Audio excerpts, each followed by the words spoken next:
20ஆம் தேதி செப்டம்பர் ஒரு ஆச்சரியமான விஷயத்தை நாம் எல்லோருமே பார்த்தோம். குளோபல் ஐயப்பா கான்ஃபரன்ஸ் என்கின்ற பெயரில் அனைத்துலக ஐயப்பன் பக்தர்களை ஒருங்கிணைத்து இங்கே கேரள மாநிலத்தினுடைய கம்யூனிஸ்ட் அரசு ஒரு விழாவை ஏற்பாடு செய்திருந்தார். இதில் ரொம்ப ஆச்சரியமான விஷயம், அந்த விழாவிற்கு முக்கிய விருந்தினராக யாரை அழைத்தார்கள் என்பதுதான் முக்கியம்.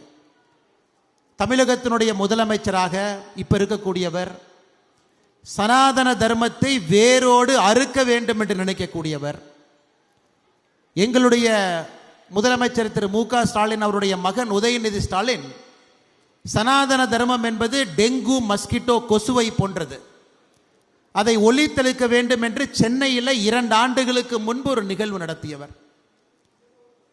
அதில் திரு மு.க. ஸ்டாலின் அவர்களை இந்த நிகழ்வுக்கு முக்கிய விருந்தினராக கேரள மாநிலத்தினுடைய முதலமைச்சர் பினராயி விஜயன் அவர்கள் இங்கே வாங்கன்னு கூப்பிடும் பொழுதே நமக்கு தெரியும், இது ஐயப்பனுக்காக போடப்படக்கூடிய ஒரு நிகழ்வு கிடையாது, மக்களை ஏமாற்றி அரசியல்ல ஓட்டை வாங்குவதற்காக ஒரு நிகழ்வு இங்கே போடுறாங்க என்பது தெல்ல தெளிவாக நமக்கு தெரியும்.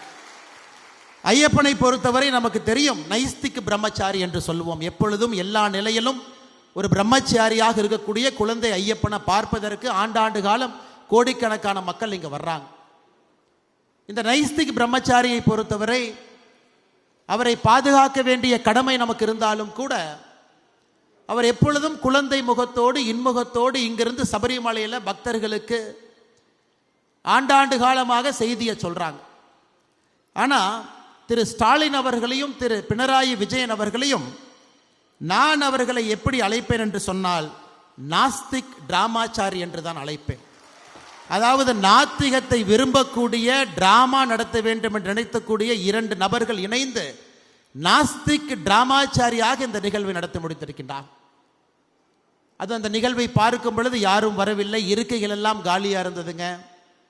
இவர்களாகவே கஷ்டப்பட்டு ஒரு கூட்டத்தை போட்டு ஐயப்பனுக்கு நாங்கள் இருக்கின்றோம் என்று சொல்லி அதன் மூலமாக இன்னும் தங்களுடைய பெயருக்கு களங்கத்தை ஏற்படுத்தி கொண்டிருக்கின்றார்கள். அன்பு சொந்தங்கள்,